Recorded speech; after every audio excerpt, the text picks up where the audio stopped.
เดี๋ยวที่เย็น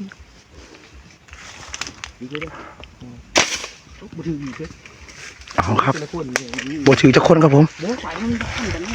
เดี๋ยวลุงโลดขอลองก่อนลุงโลดขอลองให้พี่น้องเจอกันอยู่พังพุ่นเด้อนี่บ่ไปเจอกันอยู่พังน้ำพุ่นไปเจอกันพังน้ำพุ่นเด้อเดี๋ยวจะรอไปทางนี้ไปเข้าไปงูปลาใหญ่ผมนะน้ำอยู่ตัวหนาผมนี่อยู่ปลายปืนผมนี่อยู่ปลายปืนนี่แต่ว่าเป็นปลายแท้เดี๋ยวอยู่กลางห่วยพี่น้องเดี๋ยวผมจะขึ้นลำก่อนเบิ่งกันเด้อเพื่อนเอาละบ้านนี้แนมเด้อพี่น้องเด้อแนมเด้อว่าจะถือว่าอะไรกันว่ากันโอ้มุดแล้วเอาเรียบร้อยบาทนี่น้ำข้นเลยครับผมเห็นตัวมันลื่นๆไปอยู่ถือป่ะ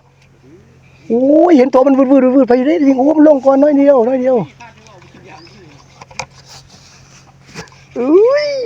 โอ้ยเห็นตัวมันไปทางเตือนพุ่นละไปทางพุ่นเด้อไปทางพุ่นเด้อบัวตัวนี้นี่ตัวโดดลูกนี่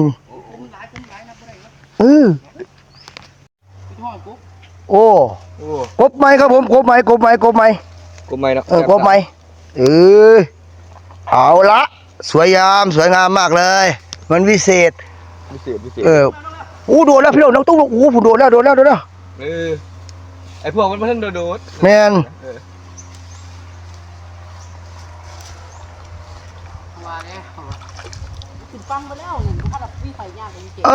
เฮ้ยทางน่ะบ่มีท่านมีไผไปดอกโอ้ใหญ่มีเลยครับนี่ก็ยิ่งกับ